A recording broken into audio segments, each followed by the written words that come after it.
விஜயகாந்துக்கு எப்படின்னா மனசில் பட்டா பேசுவேன், நடிக்க தெரியாது. மனசில் பட்டதை சொல்லுவேன், இதை இன்னும் நடிப்புன்னு அதான் சொன்னேன். வந்திருக்க எல்லாருக்கும் வணக்கம், மேடையில் விட்டுருக்கும் வணக்கம், போட்டோகிராஃபருக்கு வணக்கம். ஏன் வந்திருக்க எல்லாருக்குன்னா நீ எல்லாரும் தான் போட்டோகிராஃபரு கருதி நான் சொல்கிறேன், சொல்லக்கூடாது. யாரை விட்டு போயிருந்தா ஏன் என்னை விட்டு போச்சுன்னு சொல்லுவாங்கிறது தான் எல்லாருக்கும் வணக்கம்ட்டேன். இதுக்கு மேலே என்ன மரியாதை வேணும் உங்களுக்கு? வந்திருக்க எல்லாருக்கும் வணக்கம்னு நீ வரலையா அப்படின்னு கேட்காத. போட்டோகிராஃபர்லாம் வரலையா? போட்டாதானே விழுந்து விழுந்து எடுத்தீங்க, நீங்கள் தானே எடுத்தீங்க. ஏன் இதெல்லாம் சொல்கிறேன்னா, எல்லாருக்கும் வணக்கங்கிறது இந்த மாதிரி தரம் பிரிக்க வேணாங்கிறது. எல்லாரும் ஒரு இதுன்னு தான் நான் சொல்கிறேன். அதே மாதிரி அப்படி பார்த்தா இந்த கட்சி எம்எல்ஏகளுக்கு வணக்கம் அதுன்னு சொல்லலாம்ல, சொல்லட்டுமா? எதுக்காக நான் சொல்லலை, இதுதான் என் கட்சிக்காரங்க, இதுதான் எதுனாலும் இப்போ தேசிய முற்போக்கு திராவிட கழகத்துக்கு வணக்கம் சொல்லலான்னு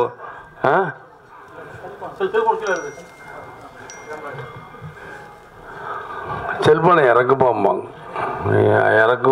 இறக்கிருக்குப்பா.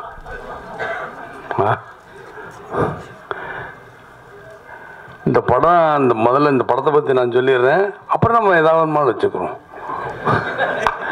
ஏன்னா இந்த படம் முதல்ல கதை கேட்டேன். கதை கேட்கும்போது நான் முதல்ல நடிக்கக்கூடாதுங்கிறதுல தான் பிடிவாதமாக இருந்தேன். அப்புறம் கதை கேட்டு மனைவியும் எங்கள் பெரிய பையனு அந்த கதையை கேட்டாங்க, நடிக்க இன்சிஸ்ட் பண்ணுறாங்க. கேட்டால் சொல்ல திரும்ப அப்போ டைரக்டர் கதை சொன்னார்ல, சொன்னதுக்கப்புறம் தான் நான் நடிக்க ஆரம்பித்தேன். ஏனென்றால்னா சண்முக பாண்டி நடிக்கிறாங்கிறதால மொழி படம், தமிழ் மொழி, அதுக்காக நடிக்க ஒத்துக்கிட்டேன். அதுலேயும் வெறி இருந்தது, அந்த இதில் ஒரு வெறி இருந்துச்சு. அவர் சொல்கிற கதையில் ஒரு வெறி இருந்துச்சு.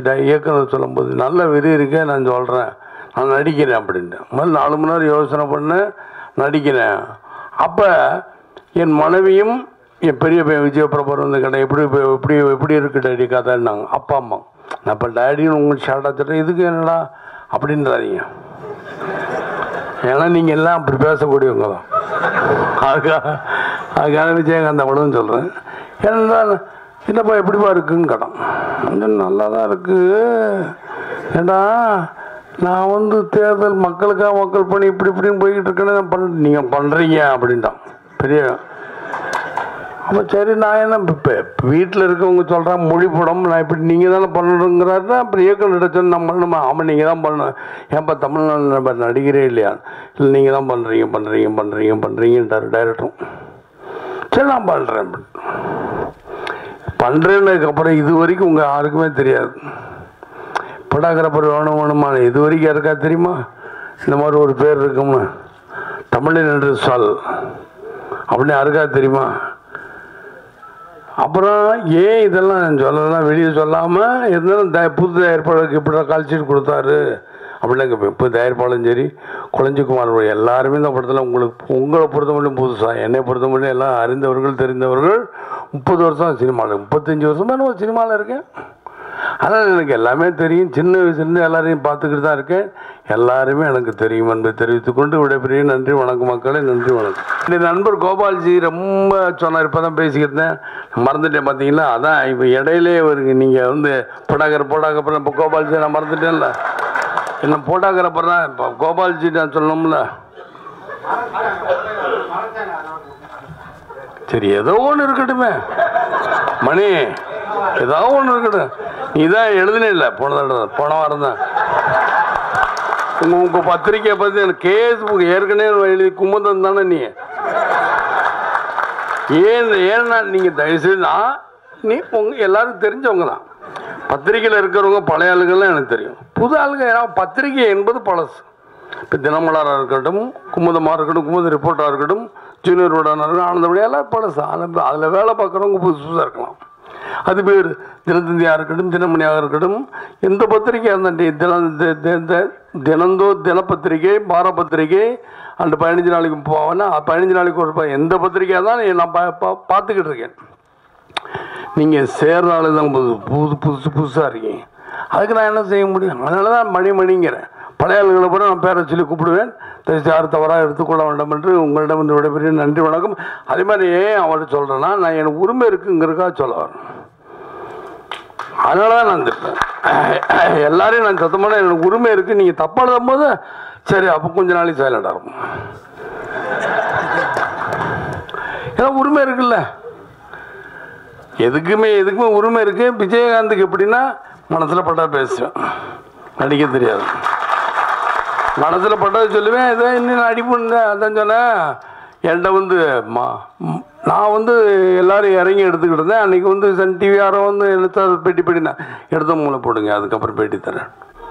எடுத்த போட மாட்டான். பேட்டினா பைட்டு அவங்களுக்கு தேவை, பைட்டு அவங்க கணக்குக்கு.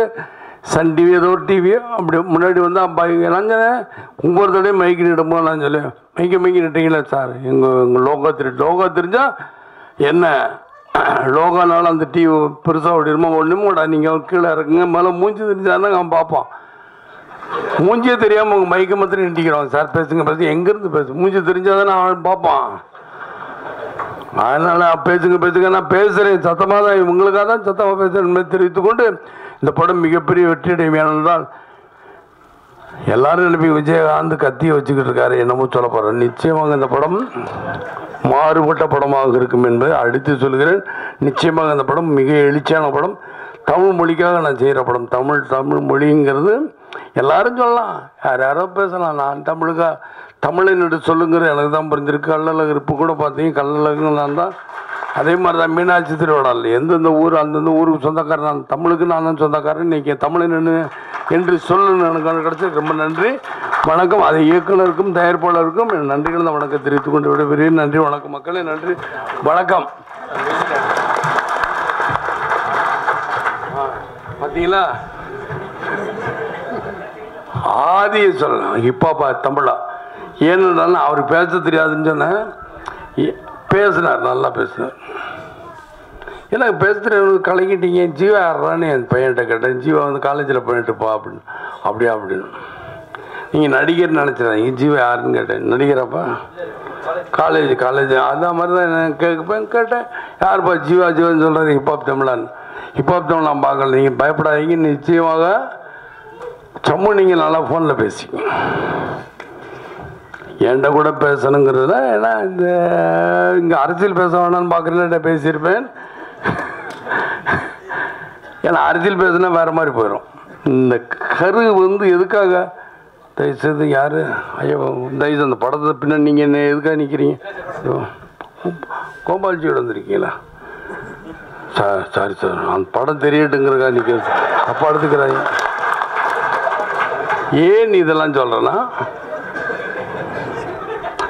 ஹிப்ஹாப் தமிழ் அவர்களும் சரி, குழஞ்சிக்குமார் அவர்களும் சரி, இயக்குனர் பொன்சங்கர் அவர்களுக்கும் சரி, தயாரிப்பாளர் சதீஷ் சிரிடி அவர்களுக்கும் சரி, என்றால் எல்லாருக்கும் சாயிரம் சதீஷ் சாரம். சிரிடினா சிறுகோயிலுக்கு போகிறது கூட பத்திரிகையில் தான் எழுதிட்டாங்கன்னாங்க. நான் கூட என்னையா, நான் போக தான் போகிறேன்.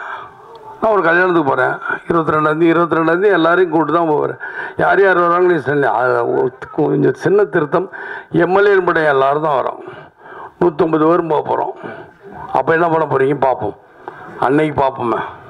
ஏற்பட்டில் மாதிரி தெரிவித்துக்கொண்டு நீங்கள் நல்லா எழுதணும். இது எனக்கு முக்கியத்தில் என் பையனுக்காக நீங்கள் எழுத வேண்டும் என்று தாழ்மையிடம் கேட்டுக்கொண்டு விடவில்லை. நன்றி, வணக்கம் மக்களே, நன்றி, வணக்கம்.